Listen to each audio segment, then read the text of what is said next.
because of Kyle say my special guest here Alhaji Kwabena Tahir Hammond and Yenini Betri Nkomo and Anope.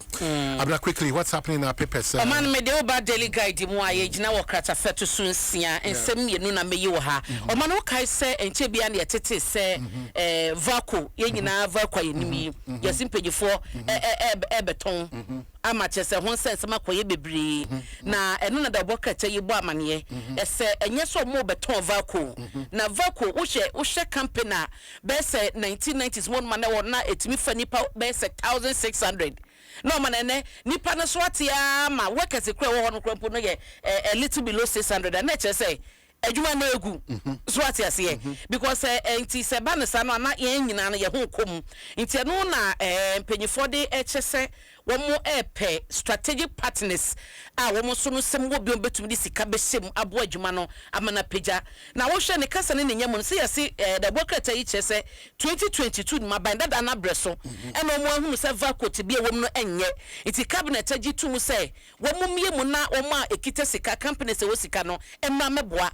iti 2022 o man we in 2026 so what you see na penyi a okova kwa wo ye kwanchefo honom ye yewura ye Kumasi anka Randolph na wo chese no kra ba ye be se 2024 early 2024 match mu na chese mo ebeto nkrata ye ka ho asema 2019 2022 mu ni ade nyina na ban dada ne hunu se e wo sensaka ye ba nti o mo soso no abeto aso ba bia mu di si ye no se obetumi apagya vacuum to na ba bia na akote se obi ka ese vacuum penyi 4 ton ni ade da bokata chese eyo man japade o manager pade so de ade bia wo so omoye na koso agane na so na wo so omoye na ye revival no bi kra na o che bi kra mbekọ ye adwuma ovaku say o man adwuma nti etimi page free 600 4,081 man na emi bi atwam na o man ye fa won so betimi anya adwuma ye na ye ja o man na say say ba adwuma ye so obi ya ba adwuma na mentra ya on enti no medie anamonto bia se ba ne ye nyu ebi so se ne da ya mebeka ho asema chewi akoyo man ne de no nipa be kono se troka ne ye chese ya to because your man ne de enti se strategic partners ne bebo ma valko agane na so a ye betumi akokodnya adwumayfo be 1008 ne biem se de e sha se 1991 na eno ne private individuals e manage timi manage ye fa dipadodo sei ne bedi o man sema na etikofom a ye begu na kra ye betum o man de ye ntimi hwe ma ye ntum enti mpanyifo hwe na de wo so mo ye bia no mo nye ne mo ye obomani na ho ni hu partners ko aye ba no ye partners ben o mo ahoden ne sen sika ye nim so mo pe de asem no nye sika ketwa be $600 million na da bokata ye kan ye chiri enti fan ye ne ba sa de a ne ye hunu se ye nyina de ahoden etachiri no man na hayi so ne nchen he ya na Kumasi shoe factory da ha obeka ya 2014 o mampani da Adom dramani ma sabre no mampani ne ya o sanso ye mampani no ma order said directive say security companies na wo man yimu nyina no omo paboa no enfi Kumasi shoe factory police service ka ho fire service for ka ho immigration NADMO national service for ne ade nyina ento o man yeso mo nto o omugusu craft free India ne China ne ade na de ba Ghana ne UK eye adwuma omo chesa hoode omo wa nko betumi produce mpaboa be 700,000 no omo ye 7% pe because directive amampani di maye no omo fanya adwuma yesi last year krampo minister for interior yura Muntaka Mubarak esan shemu kina say security agencies no enkram paboa efi Kumasi shoe factory na panyin a wono edu omanim bo chairman no eye Dr. Kalai Oman on Nsem trefo di nkomo no wote say oma tron krata akwa security agencies say mo de mo hunu mo size no no man no mo fanya mpaboa no according to Dr. Lai no say omo ka chom so mo produce mpaboa no mo produce on ba beto oman na ka beti hei me se me mpaboa me fa me size mo me se produce na me ba no akoye mpaboa 43 me da hye into Dr. Lai hunu ni say asa ye boa payo bia omo peso mo fa so aso aye mpaboa no ye ba ye no sizes no emo aye ntino ye ntimi nto ne ye be ko China ne India de UK akoton mpaboa no into edo mampani that omampani mahama emi bi etwa mu no o masa directive no security agencies no man fa nya adwuma ye kasa so mo fa nya adwuma ye bra Muntaka kano last year still o mo fa nya adwuma ye nyina so ye bompa ye say bibia ye o man ne dia eye bibia o man ne benya mu faso no ye nsemo kina ti said de na say make cover kwa mafa no personal sa na ye bibia nti o man bia ne ye ka shoe factory no Nti dia wasa ban ye bia ye be revive na a whole factory to produce 700,000 Oman and then no produce 7%. 10% cry enru. Na ye go to crap abo free e friend say China ni India. And I will be cut here, that's well, it could be, but saying shoe factory for some model. Na cat cry, mommy, I'm only shoe factory, can say, cat you, Benya Cacra. It's me cat you, baby. It's me cat you, baby, and Yaman on him. So it's a moon, I buy what my shoe factory, there was here revival. No, because Omo produce below Omo capacity, area near collapse. No, all right. What you're saying, you know, penny function or more, and you want to say, and Sakayano Emra. Oh man. No, the Republic President so na eba mani. I say Dr. Abena Champo, the next big thing na ebesi one people. Yera Kofi Benson lawyer ni na eka Republic President ni ni nyina na modern one na no memenda we na watch no. That graphic anymore. Graphic. Oh. Why phone you man? Why phone you in the down? Baba Jamal. Asa, me busa kwa nchire mu bi. Lawyer ni no. Yes, cause yana make me ba me share be wadi mo na fine pa o ti me so ontwen opon a o say me no 5 for cause ya no me go aman wadi an me no pe o be na mo ti be ani ma ya na o toko ya no me kwa ya ma carrot e ma jene green pepper ni nyina asise mu cause ya no me go aman ha Abena Opokua for gari what be that kwa ya waso kan nya bi ko fie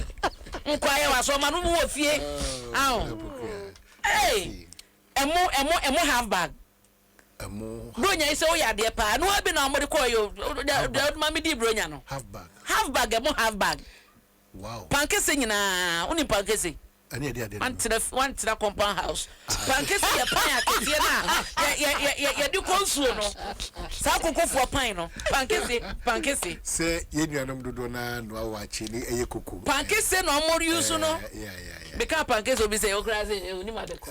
oni pankese oni pan ba oni pankese ejoman ekoso bibi atuto e wose ye na delegate ye kope ba bi hihye enti jebere na ba metimi aye delegate wo both MPP and DC is possible Debbie say me half na ma ye ba ko nkoko na de mo na me je ha go say no do dia e koko season koko agrafo so ya genepex ya side ko se me ko kra boso ni ama TV ma di TV 32 inch ye mpese e beso so no ade moto de ko ye adwuma special prosecutor truck oh man NDC amanyuko na o man letter ne de ye hunu but de me pese me che ne say wo hwe abato na e ko so na ko wi achi na difference no e 32 in TV so na nkrofo di kofie nti wa sese he my photo wa mo kika mo na de 32 inch kofie na e bewe na abato so difference akoye 32 abute enti patro mo pe mo mame de tie ne se yempe wo de yempese e beso so sa no ma we ya bato ayetu enu nti na obehwe a krata di kan free abankesi mu bae say ya twen to me na no ye ambassador but man at the end of the day penyin no say no abe MPC ko be resign one yentu boss na bibia betimi asi man me kire say yentu boss David onim yentu boss enti campaign for person mo kire say baba Jamal lawyer we wini ya tasakonya so ye MP de friend no MP dada because that seat no obi antumi nyi free area na Asante oba de friend o say etwa abato ni say na omo chiche cylinder no mutwam ana mse etwa abato ni me che so omo chiche cylinder ni etwa sa abato ni mana eno nche si ntimi etwa abato yi enti no me say already he is an honorable he's a member of parliament enti ka o the Nigeria High Commission adwuma no ebe bata na adwuma wo yesisi as MP ni ho ana ye misa na sin ko definitely ko be resign enti oba no we e news sa all right man me be say won you all right o say e news sa Republic Press aneka wasem o say Republic Press the news Republic Press sound yeah na dey say no ko be resign enye wanwa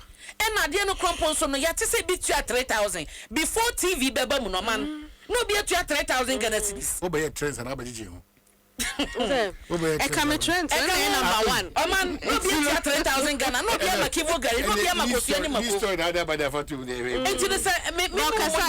okasa ye enti no I know en kan me hwese kan krata ne ban campaign omo contest ye ni nyina no bi edi hyem say ye nhwehwemu ye hwe have not seen anything like this. But here, have you seen anything? Have you seen anybody buying? Yeah, excellent. I've not seen anybody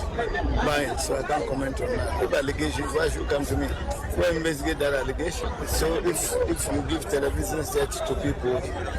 what is wrong with it when you gift things to people? Is this the first time I'm gifting things to people? I have been, those of you who know me, know that every Christmas, every occasion, every instant, I have put down 2.5 million to give free loans to people. So if today you are giving, people are coming to vote and you are giving them something, it's not buying food. I'll speak. If you have listened to me carefully, I say, look, if somebody gives you gifts, you can take it. But allowing that gift to influence your vote is what is wrong. It's not a gift. It's allowing that gift to influence your vote. Then it's wrong. Man, but idea will be that idea. So what you say? There be my young train. But so also Christmas near your child. So when your Christmas. Story number 2, trends. But you but man, me say okay, I black man not. Me ni hwea no. Mate. But I black man not okay. Yeah, some trouble on the public man not then get a carriage minister. Sabrina tete say yes in Crawford tua near dear Nsem kuma. I know stories in the trends. I don't know your man.